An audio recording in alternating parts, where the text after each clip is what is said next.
Welcome to another exciting episode of Home Sweet Home. My name is Rod. And I am Bryce Runge. Runge. Is there an echo in here? Is that better? Well, it's better than some that... Hi, I'm Bryce. So yeah, that's much better. I'm proud of you. I'm working. Oh, you know, we just had Valentine's Day not too long ago. And Valentine's Day, when you are with somebody in a nice romantic relationship, Valentine's Day can be very exciting. When you are not in a happy romantic relationship, Valentine's Day can just flat out suck. Yeah. I've been there. Both.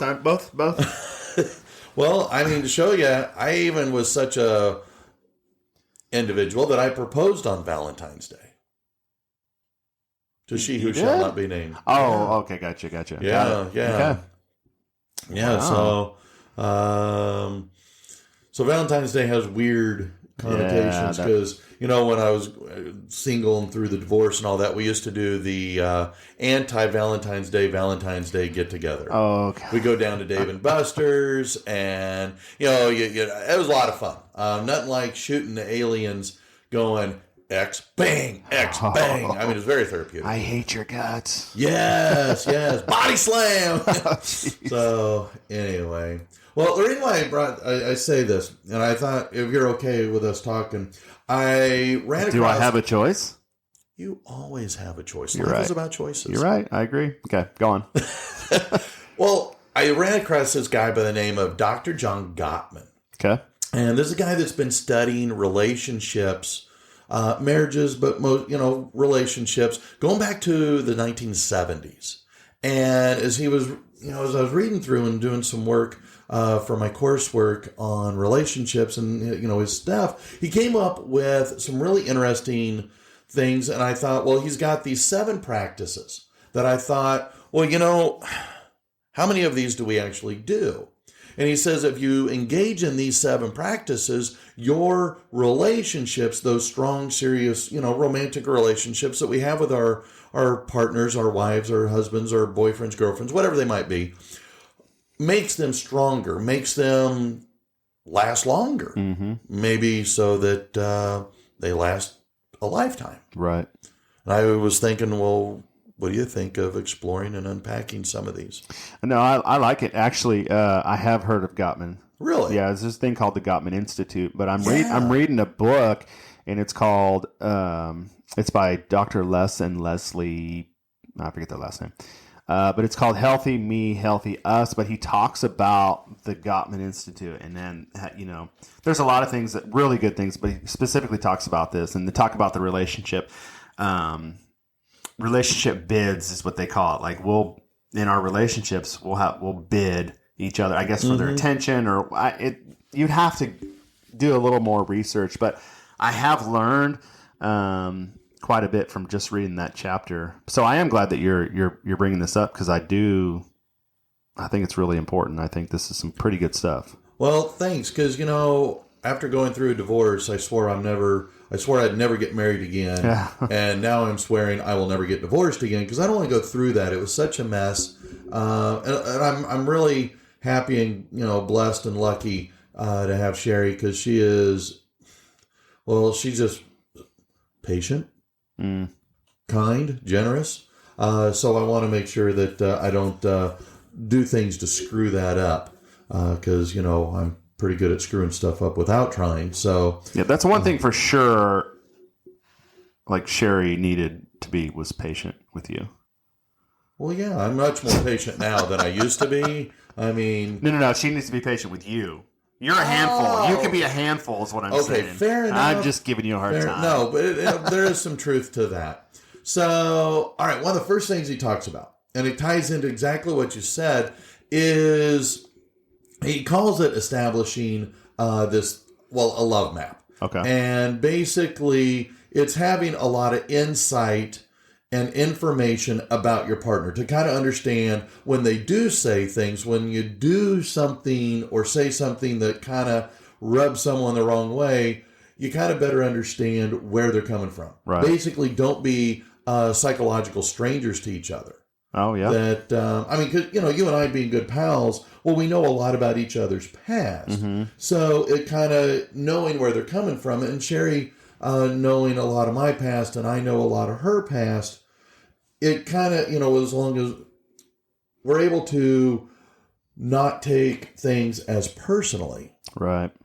And so I think that helps. Well, I think it's extremely important that you know your partner, right? You have that insight. And so, but again, that helps you, obviously it strengthens the relationship, but it also, I don't know, helps you in so many different ways. Can't think of what I'm trying to say, but yes. What's that? Say it louder. No, I understand. I understand where you're coming from. All those, head traumas that you had playing football. Might be hard to think. Yes. So I get happens all the time. Fair enough, and I don't take that personally. Okay. Because we have a love man. All right, moving. That went sideways fast. Sorry about that. All right. You know that Homer Simpson meme where he sinks back into the bush, like. Yep, that's just happened. Anyways. All right, well, so the second thing that, that as part of this that Gottman comes up with is he says you need to turn towards each other instead of away from each other. Like physically? Well, sometimes yes, but, something happens. When you get angry with them, don't just ignore them. Don't ignore them, socially, emotionally, or physically. Yes, look at them physically, but don't socially or emotionally disengage. Right. Yes, you can for a little bit to kind of calm yourself down, but don't turn it into days, weeks, or months. Yeah. I guess it kind of goes back to the episode with your sister where you talked about something I mentioned, like attack the problem, not the person, or don't be bitter and then disappear for months, right? Right. Emotionally. Right. Right. Because he's basically saying, look, friendships do not keep these arguments from occurring, but don't let that argument be, or that event be, the overwhelming item that destroys that relationship. Right. Right. Talk about it. Yeah. Explain, hey, this is how I felt. Yeah. This is what I heard you say when you said what you said. And that's why I responded. And so, you tie that in with understanding where the person, their background, their history a little bit. Well, now you can potentially have, it may not be as forgiving or totally forgiving on that, but you can at least kind of process and understand their perspective, their point of view, maybe why they do what they do. Right. No, I agree. So basically, because again, in a good relationship, you need to have a decent amount of respect. This was something that Eric's mother did not have for a lot of people, including myself. She had no respect for me. And it took me a long time to come to that realization and understanding. Right. And it played a huge role in ultimately our divorce. Yeah. I think and maybe that's a man thing. I know that I've encountered that too. It's like the man needs to be respected. Right. So I think it hits us a little bit harder when we feel like we are disrespected, so I think, again, maybe that's just the manly thing, right? Instead of being, getting our feelings hurt, we're not really talking about it. They disrespected me. Right. So. No, I think, and that's kind of the point of, you cannot like the person, but you cannot like what they did or like what they said. Right. You could dislike the certain attributes or their actions or behaviors. Right. So, we all have some. What's the word I'm looking for? We all have moments. Yeah. Where we can be either really great or really a jerk. Yeah. So that's why, the third point, this ties into with the third point where it says, talk up your partner, talk up your spouse, talk about, because I try and do this all the time, about the things that Sherry does, right. that she's really good at what she does. I mean, she's a math whiz. I mean, I try and talk up her attributes, the things that she is able to do. Right. And so when you're able to do that, you talk proudly of that person with admiration. Mm-hmm. And by default, I think you throw in that respect comes across. Yeah. And so therefore, you know, when you're able to do that, you're able to, again, strengthen that bond. Right. Yeah. If you're in a relationship and you're not highlighting all those positives, not saying you need to be airing all the it's not the a mess highlight ups, reel with right. every person you see going, Yeah. you walk up to a stranger, hey, let me tell you about my spouse. Right. You know, it's not that. It's just, it's the opposite. Because, you know, I will say that I used to do this with Eric's mom because she would, you know, really make me angry a lot. And I would talk bad about her. Mm. Well, when you're talking bad about that person, well, you're building the destruction. Yeah. When you're talking, You're a contributor. Yeah. And so I played a big role in that regard because she, I don't know, again, there was a lot of mutual unhappiness there. Yeah. Especially at the end. And we were not working towards building up, but we were working overtime, tearing each other down. Yeah. And by default, when you tear the other person down to your friends, to your coworkers, you're building that animosity that comes across when you do see each other, when you do talk to each other. Yeah. So the idea of talking positively about, you know, your partner, your spouse, to others, when the occasion arises, is a good thing. Right.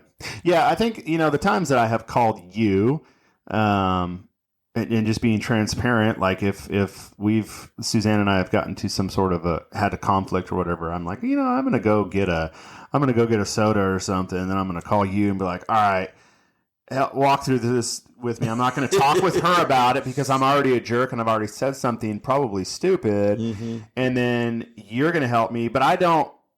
And you could correct me if I'm wrong, and I'm not trying to pat myself on the back, but I'm not bashing her in any way because I know 99% of the time I've done or said something that you kind of help me shed light on, you know, help shed light onto that, or vice versa. Yeah. Oh, yeah. But I think you have to be extremely mindful. Like he's still your spouse. Like you know, right? And so they're your partner. But I think if you get to that place where you're like, yeah, well, don't forget you own a piece of that pie too. Uh-huh. Right? Or you're one of the main contributors, right? So don't be going and bashing. And I'm not talking trash on you for what you were doing, but that's just the reality. I don't go and call you and then it's a bitch fest about what she said or did. It's not about that. Help me understand so that, you know, you could help me remove those blinders, because that's often what happens.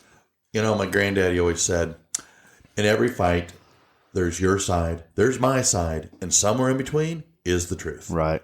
And so it is. It's okay to call and be frustrated. Sure. With, you know, and when we do that, you know, we do a good job of diffusing a situation. Right. Because now we can be a sounding board for each other rather than taking out on the spouse. Well, the other thing too is I know that I could call you, or I have some other people that I could call that are going to help put me in my place, help remove those blinders that aren't, I'm not going to call someone who's going to feed into, oh yeah, she shouldn't have done that. She's way out of line, or he should never have, blah, blah, blah. Because people often will call those ones up to make themselves feel good. Oh yeah, you're right. He or she is in the wrong. So I'm, you know, whatever. It's you help me give up my right to be right so I can go back with more love and empathy and more understanding. But anyways. No, that's spot on. And that's kind of the point of, again, being able to have these healthy, strong relationships.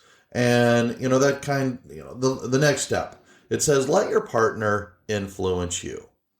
And, you know, bad relationships usually tend to be one-sided, where, you know, one person they want to have all the power. They don't want to share.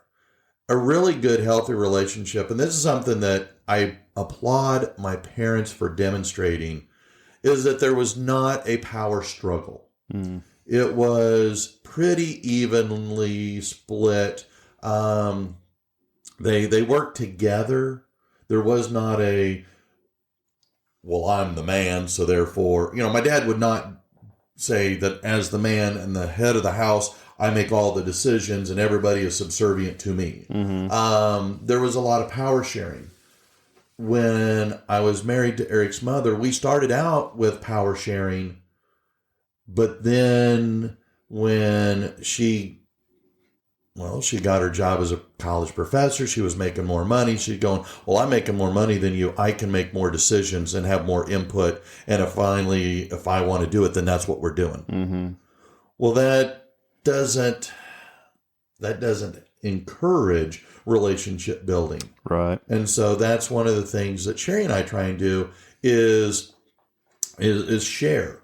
Let's talk about things. Let's weigh our options on how to, address or solve a particular issue. Mm-hmm. House remodeling. Right before Christmas, our TV basically died. Yeah. And so, well, let's go get a new TV.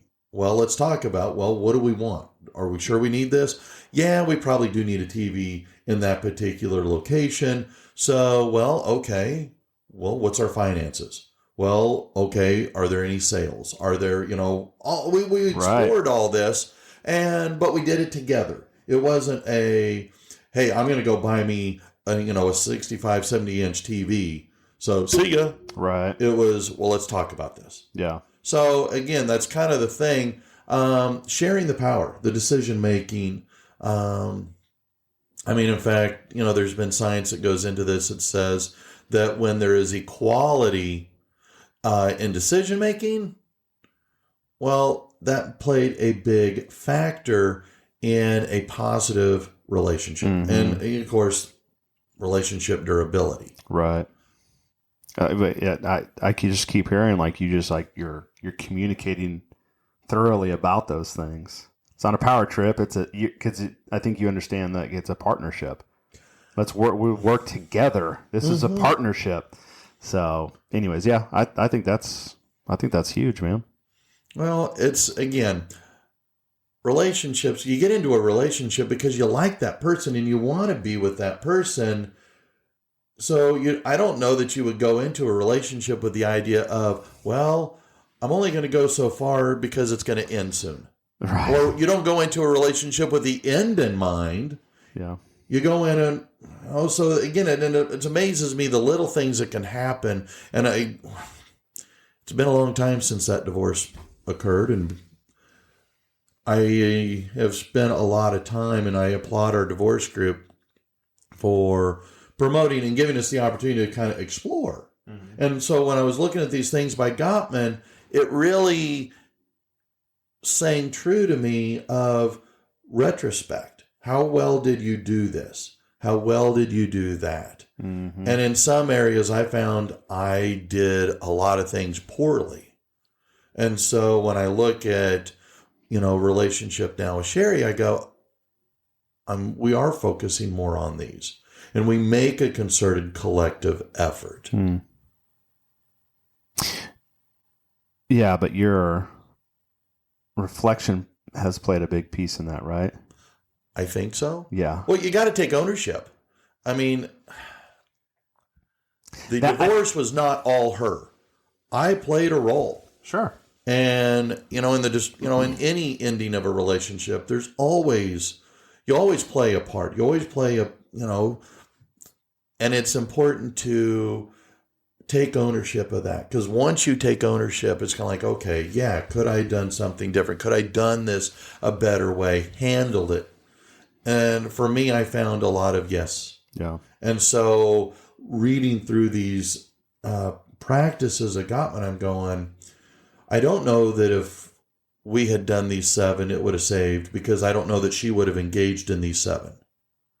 But I know that Sherry and I unconsciously do a lot of these. And so I thought, well, everybody is in relationships. Yeah. So we'll keep talking about them. Oh, there you go. So, you want to know what number 5 is? Yes, I do. Are you weighted over there with bated breath? Yes. All right. Well, the 5th practice is that they say to try and solve conflicts. And they say that there are 2 kinds of problems that occur in a relationship. One is perpetual. The other is solvable. You want to know what the difference is? Yeah, why don't you unpack this for us, please? Okay. Well, I didn't know. I thought, maybe. No, I do. I think we're all interesting. Okay. We are interesting. We are interested as well. Well, basically, they're saying that a perpetual problem is a type of problem that does not go away. It's a problem that keeps coming around, generates a variety of disagreements. It can be anything from as simple as whether, what to do with a child, when they're, they're constantly out of, in trouble. It could be something as simple as how often to have sex. And it's these kinds of things, spending money constantly, when one partner spends more money than the other all the time. That's a problem that keeps coming up again and again and again. Right. All right. So these are perpetual problems. Solvable problems are the ones that can be worked out, that can include such things as the things that, how shall I say this? You're helping reduce some of these daily stresses, and it can help you be more verbally affectionate. And what's sad is that 2/3 of relationship problems fall into the perpetual category. I think a lot of perpetual problems can be solvable, but it requires both to A, recognize there's a problem, and B, be willing to work towards a solution. Right. In fact, I was reading some other stuff, and it says that a lot of relationship therapists find that couples often do not or cannot or will not solve these perpetual problems. And because they can't, won't, well, then the relationship is doomed to failure. Right. And I can say that without a doubt, we had a lot of perpetual problems, Eric's mother and I. And there was not a lot of decision. There was not much effort in solving these perpetual problems. And voila, surprise, surprise, we got divorced. Yeah. I like what you said. Verbally affectionate. It's kind of just stuck out to me. I love you. I know, but I know you do. I think so often we're not the way we're speaking can set someone off. Oh, yes. Right? yes. I like that, how that states that. Verbally affectionate. Right? There's a lot of power behind that. It's amazing. And I think we've talked before about the impact that words can have. And, again, I go back to my parents, and they were very good at demonstrating, verbal affection. Yeah. The number of times that my parents not only would hold each other's hands a lot in public, but they would say to each other, for us kids to hear, I love you. I love you. Yeah. And and whether they're coming home, they're leaving. And so that's how I took, this is what you do. When you're in these romantic relationships, this is what you do. Sorry, Mom and Dad. They don't listen anyways. But I didn't see a lot. Maybe I was just oblivious. Maybe I was in my own little bubble, but I never saw that. It's probably because there wasn't much of that going on. So I think, the question is like, how did you become so affectionate? How are you? I'm always accused of being the sensitive one. But it's being the youngest. Is it being the youngest? Dang, youngest kids. Birth order. No, so I never saw that being modeled. And it's interesting. Verbally, physically, I never saw any of that. I never heard any of that. And it's interesting. And I'm not throwing stones. I'm just saying that's the reality of our family dynamic that we're growing up. And you'd be surprised. Well, I am surprised. I thought it was normal. Yeah. I'm discovering that was actually very abnormal. But my parents have been married for over 60 years. Yeah, that's awesome. And even though they have their ups and their downs, I think they engage in a lot of these 7 characteristics or 7 traits, which is why I thought, well, again, another reason why this I thought would be an interesting topic, especially coming, in and around Valentine's Day. Yeah. So. Well, I mean, if it's obvious that, your parents are parents who are 50 plus 60, 60 plus years of marriage, it's sustainable because they've applied these things. Yeah. And maybe this wasn't around that. Maybe it was. I don't know. But they, because they were modeling and doing these things, that's what's created that. Mm-hmm. And so I find it interesting that all of us kids who, we were all front row seats to this, yet sadly, all 4 of us, when it came time to get married, well, we didn't pick partners who had parents who modeled the same thing. And I don't think I really appreciated that fact when, at least I know I'm going to go out on a limb and say, well, I'm going to speak only for me. How about that? That way I'm not out on probably a good idea. On a skinny limb. But I will say that I was not fully appreciative of the power that these traits can have. And I just assumed that, well, most married couples that are together for, 20, 30 years have, this is how they engage. But I discovered quite the opposite. In fact, I think that a lot of these issues played a factor. Eric's mother had an idea of what a marriage was to be based on her mom and dad, which turned out to be a lot different than what I had in my mind based on what I witnessed. And so it created a lot of, well, I guess you would argue, perpetual problems. So, but I mean, one of the other things that the Gottman talked about was this thing he says or titles overcoming gridlock.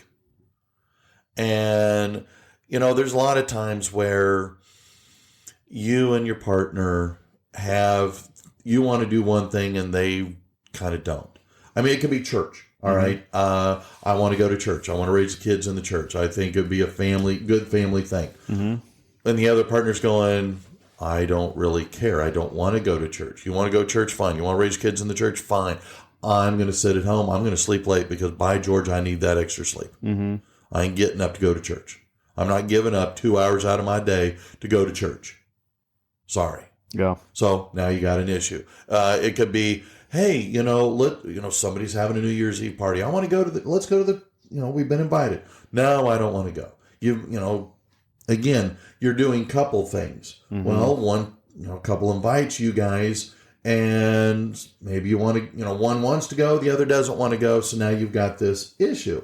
It's kind of like, well, every time I want to do something, you never want to do it. Right. Well, you've got these, again, it's a gridlock issue. And so the question then comes, okay, why don't you, it appears to me you don't ever want to go do these things. Why? There's a deeper issue than, well, you want to sleep late on Sunday, or you don't want to give up 2 hours of your Sunday for this event. There's more to this. Can we talk about that? Why don't you want to why do you always just want to stay at home? Let's go out. Let's socialize. And so overcoming this gridlock of, I want to go here and you want to just go there. Well, how can we make this compromise? Well, I'd like to take it back a little bit. I think it would be important that you establish some things before you get too deep into that relationship, first of all. Okay. Like I go to church. Well, I don't go to church. I'm an atheist. Well, that presents a problem right there in and of itself. Probably not going to work out. Or you're an extrovert, you're an introvert, right? So how do you work those things? If you want to move forward, you got to figure out a common balance. But life happens. Sure. Life happens, but again, goes back to what's the root of this problem? Why are you not wanting to do that? And I think once you discover, I think that's where you were going, or you maybe it is. Discover that, but don't. Well, I'm going to go. Then maybe sometimes the spouse might just need to go. Well, and maybe you'll come along. Sometimes I've been forced to do things that I didn't want to do. Yeah. But once I was there doing it, it was a lot of fun. Thanks for inviting me. Thanks for making me go, because, I am having fun. Yeah, I'd have rather sat at home, but, I took a little bit of a risk. I took your encouragement and off we went. And wow, you know what? This was really great. Because, Gottman's not saying that you have to come to a mediated understanding, but let's talk about this. Open this dialogue and let's have a conversation. Why is it that it appears to me you never want to? Right. And again, you're getting to that, like the first question, understanding where they're coming from, their past. Yeah. You mentioned that, and it automatically took me back to like listening and watching my parents again. Sorry. No. Now, my mom would always want to go, if they were driving, go somewhere. Oh, go this way. And it was never that. It was always, this is the way we're going to go. Most direct route. No, or even, it was never, let's go do this. No, I don't want to do that. I just want to go here. Kind of what you were just saying, overcoming the gridlock. So there was always that gridlock, which I then backed up to your perpetual problems. So I think whenever, this is just an example. Not that this is exactly the same thing that happened, but if my mom wanted to go look at Christmas lights, my dad would just drive straight home. Okay. So that's what I saw.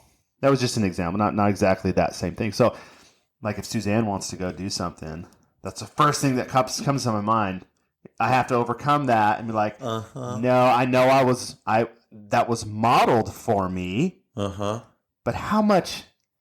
It's so little to them, but it means so much. It's what's an extra 5 minutes out of your way to drive through a neighborhood and look at some houses.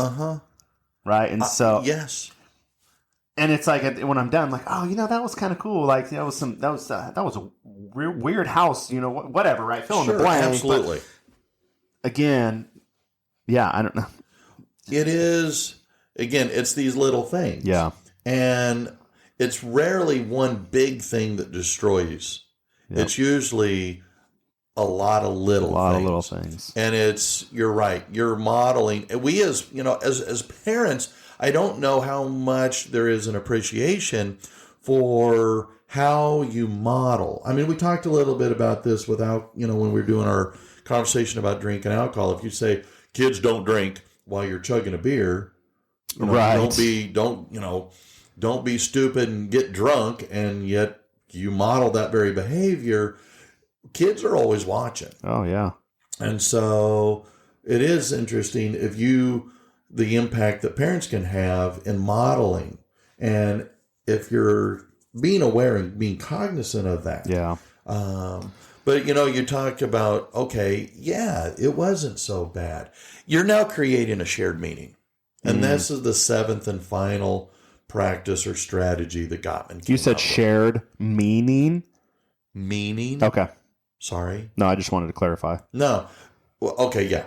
And as you're creating, common experiences, it allows you to speak more candidly, to go back to the issue of respect. When you are having a shared meaning, I mean, you and I have been accused in some of our episodes of, we communicate with a shared meaning, and the only people that know about it are you and I. Right. And so, but in a relationship, it's fine. It's kind of nice to have these shared meetings that you can, well, you remember the Houston trip? Oh, yeah. Let's not repeat that. Okay. Yeah. Or quite the opposite. You remember the Houston trip? Yeah. Let's repeat that. Okay. It's a way to communicate, but you can, it builds that relationship. It strengthens that relationship to survive, because relationships are always going to be faced with adversity, faced with challenges and rocky times. We've talked before about the relationship bank. That, a relationship is like a bank account. If you make more withdrawals than deposits, you're going to be overdrawn and you're going to have all kinds of catastrophes. Right. Well, relationships are the same way. Same. Yeah. So, these 7 strategies, they're not, you have to work at it, I think, to make them work. Mm-hmm. You have to invest time, effort, and energy. But at the end of the day, you have to have a commitment to the relationship. If you're both committed, it can work. And you got to have something that I struggle with, and that's forgiveness. Because, it takes me sometimes a long time to work through it. Yeah. To get past and go, okay, what's more important, my love for you or my hate over your action? I will say with marriage to Eric's mother, it got to be that the anger replaced the love. Yeah. And that's why I work extra hard, or I try anyway in my own mind, to work at trying to make sure that I am committed to the relationship, this marriage with Sherry, to engage in forgiveness of her, and not just her, but the ancillary family members that can sometimes, put stress on the relationship. To understand, to go back up to, where it's talking about, the love map, understanding their family dynamic, and don't impose my views and my family dynamic on them. I'm the last person in. I'm not the first person right. in. So it's again, forgiveness and commitment. Yeah. It goes back to, I think we talked about this before. Regardless, it goes back to why you start something in the first place, why you start a business. Why we're in the career we're in. Why did you get married? You always come back to that, and I think that's important. I think because a lot of times here's what people get: they get so comfortable in their relationship, and then they level out, and then okay, we're good. Don't have to do anything else. Don't have to invest anymore. We're good. We made it, and we're golden. Right, but that's false. That's wrong on every level, because once you've leveled out and you think you're good, then nope. Right, you have to continue. You have to continue to invest. Your relationship is going to go through a lot of different things, good and bad, and you have to continue to grow and work on that relationship. Yes, absolutely. Again, go back to a bank account. Yeah. If you don't continue to make deposits, you're going to run out of money. Yeah. So but I think that a lot of folks do. I know I did. I think I got very complacent in the relationship or the marriage with Eric's mom. I know that Sherry has commented that in her first marriage, she too got comfortable. Yeah. And you got to move through that. Yeah. So anyway, happy belated Valentine's Day. Happy belated Valentine's Day. We didn't do anything because our anniversary is on the 16th. Yeah. So we just kind of do a combined. We just skip right over Valentine's because we know our anniversary is more important anyways. Valentine's is overrated. I think it's a holiday made by Hallmark and Hershey Candy, but that's just me. That being said, I also think that there were guys up on the grassy knoll in Dealey Plaza, so take that for what it's worth. All I know is I went to Kroger after Valentine's to get me some good discount flowers for our anniversary. So winning. Oh, way to go. Kroger is not a sponsor yet, but... Hey, economics and love, relationships. Cut corners on the economic side. Way to go. I'm proud of you. Because you are committed. I am very, very committed. To what? We're not sure yet. That was good stuff. I like that. That's yes. really important information in relations. Like, yeah, those are 7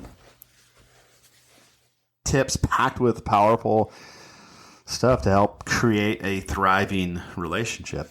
Well, because I think when you're happy at home, it makes it easier to want to come home. Yeah. Yeah. Because I didn't want to go home. I tried to not go home with Eric's mom. Yeah. I wanted to go hang out with Eric, but I didn't want to be there with his mom. Yeah, something Suzanne will say often is like, I can't wait for you to get home. Or if I'm out, I can't wait to get home, where in her previous, it was complete opposite. Oh, yeah. So I'm like, gosh, that makes me feel really good. Now I got to keep working to keep that up, right? Well, it's yes. She's like, dang it, you're back? Nah, we can't. I don't want to be there. Been there, done that. Got the T-shirt to prove it. So, that was good stuff. Well, I hate to say goodbye, but it is. We've used up our time for today. So, until next time. Until next time, friend. All right. Well, I'm Rod, And I'm Bryce. Peace out. Later.